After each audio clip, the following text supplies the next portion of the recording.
Hello everyone. आज है 19 मार्च और आज की इस क्लास में हम डिस्कस करेंगे 19 मार्च से बनने वाले करंट अफेयर के सभी इंपॉर्टेंट क्वेश्चंस। प्रीवियस क्लास में हमने देखा था फ्रीडम शील्ड सैन्य अभ्यास जो कि आयोजित किया गया अमेरिका साउथ कोरिया की सेनाओं के बीच में। भारत के 94 नंबर के ग्रैंड मास्टर मयंक चक्रवर्ती बने हैं। भारत ने अपना पहला स्वदेशी उभयचर ड्रोन विकसित किया जिसका नाम है अवतार। हाल ही में CE-20 क्रायोजेनिक इंजन का सफल परीक्षण किया है इसरो ने। भारत के पहले स्वदेशी पॉल्यूशन कंट्रोल वेसल का नाम समुद्र प्रताप है जिसका निर्माण जो है गोवा शिपयार्ड लिमिटेड के द्वारा किया गया है। अभी हाल ही में कानून वंशानुगत पेयर्स को खत्म करने के लिए या समाप्त करने के लिए ऐतिहासिक कानून पारित किया है ब्रिटेन ने। और बग काउंटी प्रोग्राम UIDAI ने लॉन्च किया। अंतरराष्ट्रीय गणित दिवस या पाई डे 14 मार्च को मनाया जाता है। अभी ऑस्कर अवार्ड में बेस्ट फिल्म का अवार्ड जीता वन बैटल आफ्टर अनदर ने। बेस्ट एक्टर का अवार्ड माइकल बी जॉर्डन ने, एक्ट्रेस का अवार्ड जेसी बकली ने और इसमें बेस्ट डायरेक्टर रहे हैं पॉल थॉमस एंडरसन। तो ये सभी क्वेश्चंस हम देख चुके हैं प्रीवियस क्लास में।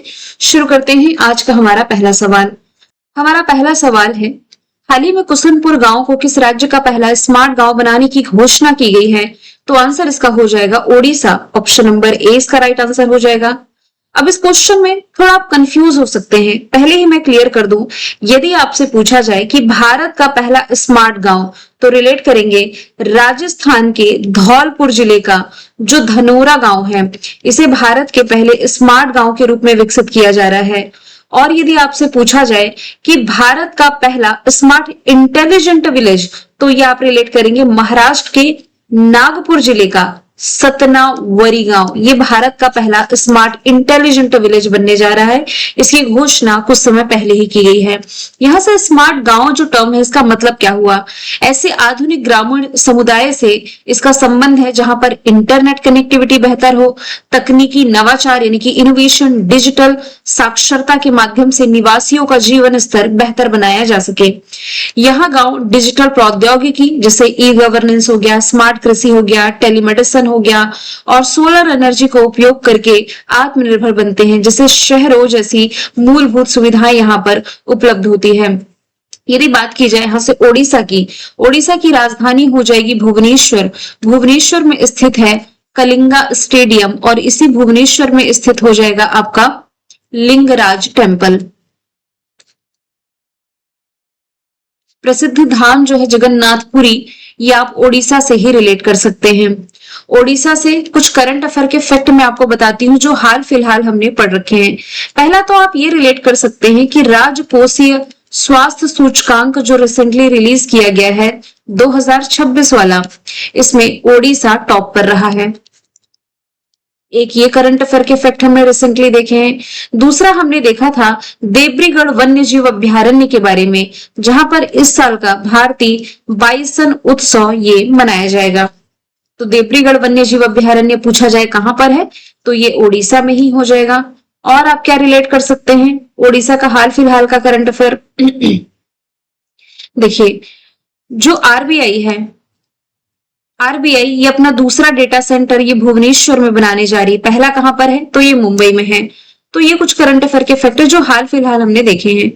इसके अलावा कुछ फेस्टिवल्स यदि आप रिलेट करेंगे तो नुआखाई फेस्टिवल, जगन्नाथपुरी की रथ यात्रा, ये दोनों ही आप ओडिशा से रिलेट कर सकते हैं। अच्छा, व्हीलर द्वीप की लोकेशन ओडिशा में है जिसका नाम बदल करके APJ अब्दुल कलाम द्वीप ये कुछ समय पहले ही किया गया है। ठीक है, आगे चलते हैं। हाल ही में किसे यूनिक्लो ने भारत के लिए अपना ब्रांड एम्बेसडर बनाया है? तो क्रिकेटर जसप्रीत बुमराह जो है यूनिक्लो के ब्रांड एम्बेसडर ये नियुक्त कर दिए गए हैं। कुछ समय पहले ही इनकी नियुक्ति की गई है मार्च के महीने में। यदि बात की जाए जसप्रीत बुमराह की, तो हाल ही में जो ICC T20 वर्ल्ड कप खेला गया इसके फिनाले में ये प्लेयर ऑफ द मैच चुने गए थे। हरमनप्रीत कौर पंजाब नेशनल बैंक की ब्रांड एम्बेसडर है। हरियाणा महिला आयोग ने अपना एम्बेसडर बनाया है शफाली वर्मा को, जबकि स्मृति मंधाना अभी हाल ही में पॉली उमरीगर अवार्ड ये फीमेल कैटेगरी में इन्होंने ही जीता है। मेंस कैटेगरी में शुभमन गिल विजेता है। ब्रांड एम्बेसडर की बात की जा रही है तो दिल्ली खेल महाकुंभ के उद्घाटन समारोह के ब्रांड एम्बेसडर शिखर धवन है। मेबलिन न्यूयॉर्क की brand ambassador Kiara Advani, new balance के जानवी कपूर, पीएनबी का हम देख चुके, हरियाणा राज्य महिला आयोग का देख चुके, लिवाइस की आलिया भट्ट, ओडिया हैंडलूम की माधुरी दीक्षित, जोमैटो के शाहरुख खान, ऑस्ट्रेलिया टूरिज्म की सारा Tendulkar, e sports world cup के क्रिस्टियानो रोनाल्डो, मालदीव टूरिज्म की कैटरीना कैफ, कोरिया टूरिज्म की हिना खान, कर्नाटक विभाग के अनिल कुंबले, यूरेका फोर्ब्स के श्रद्धा कपूर, फेडरल बैंक की विद्या बालन, एमआरएफ के शुभमन गिल, फिक्की फ्रेम्स के आयुष्मान खुराना, खोखो वर्ल्ड कप के टाइगर श्रॉफ सलमान खान, भारत में मोटो जीपी के शिखर धवन और मुट्ठू पच्चापन ग्रुप के शाहरुख खान हो जाएंगे। किस राज्य में बिम्स्टेक सदस्य देशों के युवा नवाचार को और पेशेवरों के बीच सहयोग को बढ़ावा देने के लिए बिम्स्टेक युवा पेशेवर विनिमय कार्यक्रम का आयोजन किया गया? तो इसका आयोजन रिसेंटली महाराष्ट्र में किया गया है। 9 से 15 मार्च तक इसका आयोजन किया गया। बिम्स्टेक इनकी bay of Bengal initiative for multi sectoral technical and economic corporation. तो इस कार्यक्रम का उद्देश्य सदस्य देशों के बीच या सदस्य देशों के जो युवा इनोवेटर्स हैं, उद्यमी हैं, ये पेशेवर हैं, इनके बीच सहयोग को बढ़ावा देना और भारत के स्टार्टअप और प्रौद्योगिकी पारिस्थितिक तंत्र से परिचित कराना। तो बिम्स्टेक के सदस्य देशों में बांग्लादेश, भूटान, भारत, म्यांमार, नेपाल, थाईलैंड और श्रीलंका ये शामिल है। तो भारत बिम्स्टेक का पार्ट है। इसका मुख्य उद्देश्य है नवाचार, अनुसंधान, प्रौद्योगिकी के क्षेत्र में क्षेत्रीय सहयोग को मजबूती प्रदान करना। महाराष्ट्र की कैपिटल मुंबई, मुख्यमंत्री देवेंद्र फडणवीस है, डिप्टी सीएम यहाँ से सुनेत्रा पवार बनाई गई थी। इसके अलावा हमने रिसेंटली देखा था कि महाराष्ट्र ने भारत का जो पहला सरकारी मेनोपॉज क्लिनिक है ये लॉन्च किया है। गणपति उत्सव जो होता है इसे राजकीय उत्सव ये भी महाराष्ट्र ने घोषित किया। अभी हम जस्ट डिस्कस कर रहे थे सपनावरी विलेज के बारे में, जो कि भारत का पहला स्मार्ट इंटेलिजेंट विलेज बनने जा रहा है। यहाँ पर जो माथेरान हिल स्टेशन है ना, यहाँ पर सुप्रीम कोर्ट ने हाथ रिक्शा को बैन कर करके ई रिक्शा चलाने का आदेश दिया था। पशुपालन और मुर्गी पालन को कृषि का दर्जा दिया गया और यहाँ पर महाराष्ट्र के द्वारा शक्तिपीठ एक्सप्रेसवे परियोजना को मंजूरी मिली थी। भारत का पहला अंडर वाटर म्यूजियम आप महाराष्ट्र से रिलेट करेंगे। देश की पहली एआई यूनिवर्सिटी महाराष्ट्र में, और महाराष्ट्र ने स्कूलों में हिंदी को सामान्य तीसरी भाषा के रूप में लागू करने की घोषणा करी है। हिंदी भाषा के लिए साहित्य अकादमी अवार्ड जो 2025 का था ये किसे प्रदान किया गया है? तो ममता कालिया इसका राइट आंसर हो जाएगा। जीते जी इलाहाबाद किताब जो कि ममता कालिया का संस्मरण है, इसमें इस लेखिका ने इलाहाबाद में बताए गए अपने शुरुआती दिनों को याद किया है। हालांकि अब इलाहाबाद का बदला हुआ नाम प्रयागराज है, लेकिन इनकी इस किताब का नाम जीते जी इलाहाबाद है। फिर इसमें साहित्य अकादमी अवार्ड के बारे में भी हम बात करें तो साहित्य अकादमी अवार्ड के विजेता को तांबे की प्लेट, शॉल और 1 लाख रुपए की नगद राशि दी जाती है। ये एक राष्ट्रीय साहित्य संस्थान है और संस्कृति मंत्रालय की ऑटोनोमस ऑर्गेनाइजेशन है, जिसकी स्थापना 1954 में की गई। दिल्ली में हेडक्वार्टर है, माधव कौशिक इसके हेड हैं। ये जो साहित्य अकादमी अवार्ड है कितनी भाषाओं में दिया जाता है? तो भारतीय संविधान में मान्यता प्राप्त 22 भाषा जिसका उल्लेख 8वीं अनुसूची में है। इसके अलावा अंग्रेजी और राजस्थान में लिखी गई या कुछ रचनाओं को ये मान्यता देता है। तो 22 भाषाओं के अलावा कौन दो और लैंग्वेजेस शामिल है? अंग्रेजी और राजस्थानी। तो अंग्रेजी भाषा के लिए इस साल का साहित्य अकादमी अवार्ड किसे मिला है? नवतेज सरना को। ऑप्शन ए इसका राइट आंसर है। इनकी जो नोवेल है क्रिम्सन स्प्रिंग, इसके लिए ऑप्शन ए राइट आंसर है। तो ये पूर्व राजनयिक और अंग्रेजी लेखक है। इनका ये जो उपन्यास है जिसका नाम क्रिम्सन स्प्रिंग है, ये जालियांवाला बाग हत्याकांड के हॉन्टिंग यादों की या हॉन्टिंग जो इसकी मेमोरीज रही हैं या डरावनी यादें आप कह सकते हैं, इन्हें गहराई और मानवीयता के साथ फिर से जीवंत करता है, जो उस दुखद दिन से हमेशा के लिए बदल गई जिंदगियों को आवाज देता है। जालियांवाला बाग हत्याकांड जो कि 13 अप्रैल 1919 की घटना है। आगे चलते हैं। विश्व उपभोक्ता अधिकार दिवस मनाया कब जाता है? मार्च महीने की 15 तारीख को विश्व उपभोक्ता अधिकार दिवस यानी कि वर्ल्ड कंज्यूमर राइट्स डे मनाया जाता है। इस बार की थीम है सुरक्षित उत्पाद, आत्मविश्वासी उपभोक्ता यानी कि सेल्फ प्रोडक्ट कॉन्फिडेंट कंज्यूमर्स। विश्व उपभोक्ता अधिकार दिवस पहली बार 1983 में मनाया गया था और ये जो दिन है अमेरिका के राष्ट्रपति जॉन एफ कैनेडी द्वारा मार्च 62 यानी कि 15 मार्च 1962 को अमेरिकी कांग्रेस को दिए गए ऐतिहासिक भाषण से प्रेरित है, जिसमें उन्होंने 4 मौलिक उपभोक्ता अधिकारों पर प्रकाश डाला था। मार्च महीने में और भी इंपॉर्टेंट डेज मनाए गए हैं जिनका आगे हम डिस्कशन करेंगे। फिलहाल ये क्वेश्चन इंपॉर्टेंट है कि 2026 का प्रतिष्ठित संगीत कला निधि अवार्ड ये किसे प्रदान किया गया है। 2026 में संगीता कला निधि अवार्ड की विजेता जयंती कुमारेश है। 2025 के विजेता आर.के. राम कुमार है। 2024 में यह अवार्ड टी.एम. कृष्ण को मिला था और 2023 में अवार्ड बॉम्बे जयश्री को मिला है। तो जयंती कुमारेश ये संगीता कला निधि अवार्ड 2026 की विजेता है। ये कर्नाटक संगीत की एक जानी मानी हस्ती और सरस्वती वीणा वादक है। ये पुरस्कार म्यूजिक अकादमी मद्रास द्वारा प्रदान किया जाता है। इसे कर्नाटक शास्त्रीय संगीत के क्षेत्र का सर्वोच्च सम्मान माना जाता है और ये पुरस्कार म्यूजिक अकेडमी के 100वें सम्मेलन के दौरान इन्हें प्रदान किया जाएगा। साथ ही ये जो पुरस्कार कर्नाटक संगीत के क्षेत्र में दिए गए अहम कंट्रीब्यूशन को सम्मानित करता है।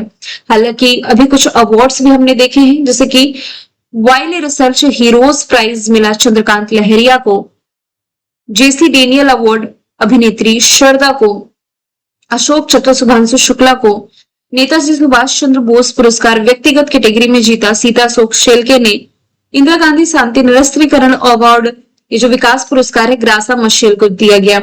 देखिए, एक इंदिरा गांधी शांति पुरस्कार भारत में दिया जाता है, वो अलग है, इसमें आप कंफ्यूज नहीं होइएगा, जिसमें हमने मिशेल बेचलेट का नाम देखा था। भारतीय रेलवे का सर्वोच्च सम्मान Chandana Sinha transformational leader of the year Jay Shah Indira Gandhi शांति पुरस्कार ये भारत में दिया गया है मिशेल बेचलेट को। फीफा शांति पुरस्कार डोनाल्ड ट्रंप, फ्रांस का chevalier award Thota Tharani, patriot of the year Melania Trump, विश्व शांति सुरक्षा नेता पुरस्कार Shri Shri Ravishankar, Booker prize David जेले, young champion of the earth Jinali Modi, Dada Saheb Phalke award Mohanlal को, मरणोपरांत पीवी नरसिम्हा राव अवार्ड मनमोहन सिंह को मिला, सरस्वती सम्मान भद्रेश दास को, ज्ञानपीठ अवार्ड पिछले साल का विनोद कुमार शुक्ल को मिला, एबल प्राइज मशाकी वारा, स्टॉकहोम जल पुरस्कार गुंटर ब्रोशर, संगीता कला निधि सम्मान ये 2025। यहाँ से 2025 के अवार्ड है और कुछ यहाँ से 2026 वाले मैंने ऐड कर दिए हैं। कमेंट बॉक्स में जरा ये बताइए ज्ञानपीठ अवार्ड इस साल का किसे घोषित किया गया है। आगे चलते हैं। एशिया का सबसे बड़ा ट्यूलिप गार्डन जिसका उद्घाटन मार्च 2026 में होगा किस शहर में स्थित है, तो ये श्रीनगर में इसकी लोकेशन हो जाएगी। एशिया का सबसे बड़ा tulip garden Indira Gandhi memorial tulip garden है। 16 मार्च 2026 को इसका उद्घाटन किया गया था। इसके साथ ही वसंत पर्यटन मौसम की शुरुआत की गई। उद्घाटन उमर अब्दुल्ला ने किया जो कि जम्मू कश्मीर के मुख्यमंत्री हैं। ये जबरवन पर्वतमाला की तलहटी में स्थित है जहां से डल लेक का नजारा दिखाई देता है। इस गार्डन में 70 से ज्यादा किस्मों के लगभग 10 लाख से 18 लाख ट्यूलिप बल्ब लगाए गए हैं और इस गार्डन के खुलने के साथ ही कश्मीर ट्यूलिप फेस्टिवल और पर्यटन मौसम की शुरुआत हो जाती है। विश्व सामाजिक कार्य दिवस ये मनाया कब गया, तो मार्च महीने की 17 तारीख को ये मनाया जाता है। ये दिवस प्रत्येक वर्ष मार्च के तीसरे मंगलवार को मनाया जाता है जो कि 17 मार्च को रहा था। इस बार की थीम है आशा और सद्भाव का सह निर्माण, एक विभाजित समाज को एकजुट करने का हरम्बी आह्वान, यानी कि को building hope and harmony, harambee call to unite a divided society. तो ये जो विषय है ना, यानी कि जो थीम है, ये अफ्रीका की अवधारणा हरम्बी से इनकरेज है जिसका अर्थ होता है एकता में मिलकर के काम करना। और इस दिवस का वैश्विक स्तर पर प्रचार प्रसार अंतरराष्ट्रीय सामाजिक कार्यकर्ता संघ द्वारा किया जाता है। मार्च महीने के इंपॉर्टेंट डे पर नजर डालें तो विश्व उपभोक्ता अधिकार दिवस हमने देख लिया, पाई डे हमने 14 मार्च को देखा है, 12 मार्च मॉरिशस डे, 8 मार्च अंतरराष्ट्रीय महिला दिवस, 3 मार्च विश्व वन्य जीव दिवस, 1 मार्च शून्य भेदभाव दिवस हो जाएगा। 6 अप्रैल 2026 को यानी कि अगले महीने से यस बैंक के जो एमडी और सीईओ है इसका पदभार कौन संभालेंगे, तो यस बैंक के जो एमडी सीईओ है ये बनने जा रहे हैं विनय टोल्स। ऑप्शन नंबर 20 का राइट आंसर हो जाएगा। और ये प्रशांत कुमार को रिप्लेस करेंगे जिनका कार्यकाल 5 अप्रैल को समाप्त हो रहा है। इनके जगह पर विनय मुरलीधर टोल्स जो है ये 3 साल के कार्यकाल के लिए चुने जाएंगे। यस बैंक का फॉर्मेशन ईयर 2003 हो जाएगा। मुंबई महाराष्ट्र में हेडक्वार्टर, राणा कपूर और अशोक कपूर ने मिलकर के स्थापना करी थी इसकी। आगे चलते हैं। हालिया नियुक्तियों पर यदि हम नजर डालें देखिए यहाँ पर कुछ नियुक्तियां तो बीते 2 साल की है, 2025 की पूरी है। जैसे कि 2025 की शुरुआत में इसरो के अध्यक्ष ये बनाए गए थे वी नारायण, तो 2025 का डेटा भी यहाँ से मेंशन है। हम कुछ रिसेंटली 6-8 महीने के डेटा पर नजर डालें तो नए vice chief of army staff Dheeraj Seth बने, सतर्कता आयुक्त Praveen Vashisht, Bill and Melinda Gates foundation की नई India country director Archana Vyas, press club of India की पहली महिला अध्यक्ष संगीता बरुआ, मुख्य सूचना आयुक्त राजकुमार गोयल, सीबीआईसी के प्रमुख विवेक चतुर्वेदी, एफएसएसआई के सीईओ रजत पुन्हानी, भारतीय मुक्केबाजी संघ के Ajay Singh, deputy NSA Anish Dayal Singh, SSB के संजय सिंघल। ये क्वेश्चन एग्जाम में पूछा गया है। पराग जैन रॉ के प्रमुख हैं। रेलवे बोर्ड के अध्यक्ष सतीश कुमार पिछले साल भी थे, इस साल भी हैं। राष्ट्रीय महिला आयोग के प्रमुख विजय किशोर रहाटकर, एसबीआई के चेयरमैन सीएस सेट्टी, राजीव गौबा नीति आयोग के पूर्णकालिक सदस्य बने। प्रधानमंत्री नरेंद्र मोदी जी की निजी सचिव निधि तिवारी, यूपीएससी के अजय कुमार, आईबी के तपंडे का, डीआरडीओ के समीर कामत। आगे चलते हैं। भारत सरकार द्वारा मुफ्त प्रतियोगी परीक्षाओं यानी कि कॉम्पिटिटिव एग्जाम की तैयारी करने के लिए लॉन्च किया गया जो साथी ऐप है, ये किस मंत्रालय की पहल है? तो ये आप रिलेट करेंगे मिनिस्ट्री ऑफ एजुकेशन यानी कि शिक्षा मंत्रालय से। शिक्षा मंत्रालय के द्वारा ये जो साथी ऐप लॉन्च किया गया, इसकी फुल फॉर्म बनती है self assessment test and help for entrance exam. इसे कानपुर स्थित भारतीय प्रौद्योगिकी संस्थान के सहयोग से डेवलप किया गया है। ये जो एप्लीकेशन है जी, नीट, सीयूईटी, एसएससी, आईबीपीएस, सीलेट और आरआरबी जैसे परीक्षाओं को निःशुल्क यानी कि फ्री ऑफ कॉस्ट तैयारी करने के लिए रिसोर्सेज प्रोवाइड कराएगा। इसमें वीडियो लेक्चर्स होंगे, मॉक टेस्ट होगा, इसमें स्टडी मटेरियल और लास्ट ईयर के कुछ इसमें क्वेश्चंस पेपर भी शामिल होंगे। ये जो प्लेटफॉर्म है ना, ये ऐसे बच्चे जो आर्थिक रूप से कमजोर हैं उनके लिए कम शुल्क में यानी कि एकदम मिनिमम फी में क्वालिटी पूर्ण कोचिंग प्रदान करने में सहायता प्रदान करेगा। अध्ययन सामग्री जो हिंदी, अंग्रेजी समेत कई भारतीय भाषाओं में उपलब्ध होगी। शिक्षा मंत्रालय कौन संभाला? धर्मेंद्र प्रधान, जिनके द्वारा कुछ समय पहले ही द टीचर ऐप भी लॉन्च किया गया था। सूर्य मिधा जो हाल ही में 22 साल की उम्र में दुनिया के सबसे युवा अरबपति की सूची में शामिल हुए हैं। पूछा ये जा रहा है किस एआई स्टार्टअप के ये सह संस्थापक हैं?